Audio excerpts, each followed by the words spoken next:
আসসালামু আলাইকুম ভিউয়ার্স, আশা করি সকলে ভালো আছেন। আবার চলে এলাম নতুন আরও একটা রেসিপি নিয়ে। আর আজকের রেসিপিটা আশা করি যারা কেক নিয়ে কাজ করতে চান, ডার্ক চকলেট প্রতিনিয়ত লাগে গলাতে চান, কিংবা নতুন নতুন কাজ শিখতে চান, তাদের এই রেসিপিটা ভালো লাগবে।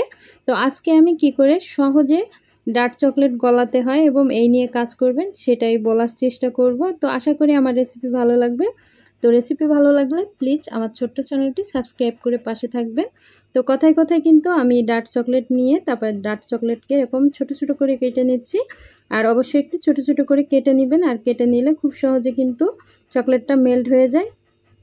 তো কেটে নেওয়ার পরে আমি একটা পাইপিং ব্যাগের ভিতরে সমস্ত চকলেটটা ভরে নিয়েছি। আর অন্যদিকে কিন্তু আমি একটা পাত্রে পানি ফুটিয়ে নিয়েছি। এখন এই ফুটান্ত গরম পানির উপরে আমি যে পাইপিং ব্যাগের ভিতরে চকলেটটা ভরে নিয়েছি সেটা আমি দিব। তবে দেওয়ার আগে যে মুখটা খোলা পাশ থাকে সেই খোলা পাশটা একটু ভালো করে এভাবে চেপে চেপে আটকিয়ে দিবেন, যেন পানিটা ভিতর পর্যন্ত প্রবেশ না করে। আর সেই সাথে যে পাইপিং ব্যাগ নেবেন কিংবা পলি নেবেন, এতে করে কিন্তু পলি এবং পাইপিং ব্যাগটা ভালো করে খেয়াল রাখবেন যেন কোথাও ছিদ্র না থাকে। তো দেখতেই পাচ্ছেন আমি কিন্তু একটু স্পিডে দেখাচ্ছি না, এখানে মাত্র 10 সেকেন্ডের মতো এভাবে একটু উল্টিয়ে পাল্টিয়ে আমি একবার একটু ভিজিয়ে নিয়েছি। তারপর একটু চেক করে দেখছি ভিতরে কতটা গলেছে, একটু নেড়ে চেড়ে আবারও একটুখানি দিয়েছি। তো দেখুন এখন কিন্তু বেশ নরম হয়ে গিয়েছে। তো আমি আর একটুখানি দিচ্ছি। তো এইভাবেই দিতে হবে, উঠিয়ে উঠিয়ে সামান্য একটুখানি দিতে হবে। আবার একটু হাত দিয়ে চেপে চেপে বাকিটা গলানোর চেষ্টা করবেন যাতে কোনো ওভারকুক না হয়।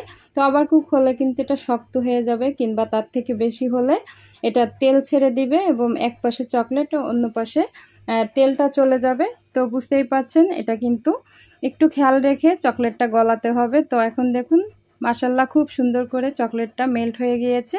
অনেকে ভাবতে পারেন একটু বেশি সময় দিলে আরও বেশি মেল্ট হবে, না, চকলেটটা কিন্তু কখনো তা হয় না। একটু বেশি সময় দিলেই চকলেটটা কিন্তু ড্রাই হয়ে যায় এবং তেলটা ছেড়ে দেয়।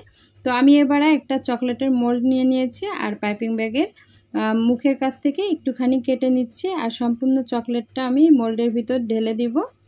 তো ঢেলে দিয়ে তারপরে আমি এটাকে কিছুক্ষণ একটু নেড়ে চেড়ে তারপরে এটাকে সাইডে সরিয়ে নিব। তারপরে আমি আরও একটা চকলেট দেখাবো, হোয়াইট ডার্ক চকলেট। এবং এটা শুধু হোয়াইট না, আসলে এটা মিল্ক ডার্ক চকলেট। এটা আমি প্রথমে আসলে বুঝতাম না, আমি যখন কাজ করতাম তো আমি ভাবতাম এটা মেল্ট হতে চায় না কেন। এটা হচ্ছে দুধ হোয়াইট চকলেট। তো এটা একটু মেল্ট হতে ঝামেলা হয়, এটা অতটা মেল্ট হয় না। তো আপনাদের এটাও আমি একটু মেল্ট করে দেখাবো।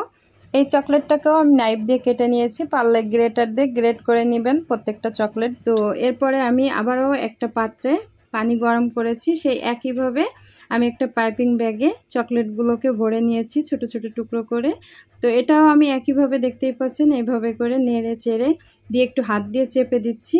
তবে এটা কিন্তু দেখুন আগের যে ব্রাউন চকলেটের মতো কিন্তু ওইভাবে মেল্ট হয় না। এটা যতটুকু মেল্ট হয় তাতে কিন্তু চকলেট শেপ দেওয়া সম্ভব।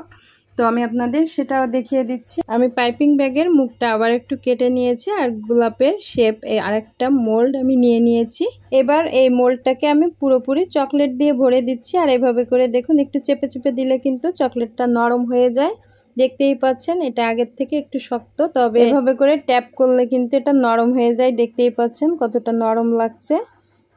তো এবার আমি এটাও একইভাবে চকলেটের শেপ দিয়ে নিয়েছি। এখন উপরে যে এক্সট্রা চকলেটটা থেকে যাবে সেটা আমি একটা প্লেন নাইফ দিয়ে এভাবে করে উঠিয়ে নিচ্ছি, যাতে করে উঠালে সবগুলো গোলাপি সমান হয়। তো যাই হোক, এবার সবগুলো আমি দুটো যে মোল্ড নিয়েছি এই দুটো মোল্ডই একটু নর্মাল ফ্রিজে রেখে সেট করে নিব। তারপরে আমি বের করে আপনাদের চকলেটগুলো দেখিয়ে দিব। তো চকলেটগুলো কিন্তু এর ভিতর সেট হয়ে গিয়েছে। তো আমি প্রথমে লম্বা যেটা চকলেটেরই এটা আমি বের করে নিচ্ছি। আর এভাবে কিন্তু চকলেট বানিয়ে তারপরে আপনারা চাইলে কেক ডেকোরেশন করতে পারবেন। আমি এভাবে লম্বা করে বানিয়ে তারপরে এর যে পিছনের যে র্যাক অংশটা থাকে এখান থেকে ভেঙে তারপর বাচ্চাদের কেকে দিয়ে থাকি, করে কিন্তু দেখতে খুবই ভালো দেখা যায় এবং বাচ্চারা কিন্তু এই ধরনের কেক খুবই পছন্দ করে। চাইলে এই যে গোলাপগুলো দিয়ে দিতে পারেন। আর আমি কেকের সাইডে এভাবে করে চকলেটগুলোকে এরকম করে ভেঙে তারপরে সাইড দিয়ে দিই কিংবা উপরে টপারের মতো করে দিয়ে দিই। এতে করে দেখতেও ভালো লাগে এবং বাচ্চারা খুব পছন্দ করে। যাই হোক, আজকে এই পর্যন্ত। ভালো থাকবেন, সুস্থ থাকবেন। আল্লাহ হাফেজ।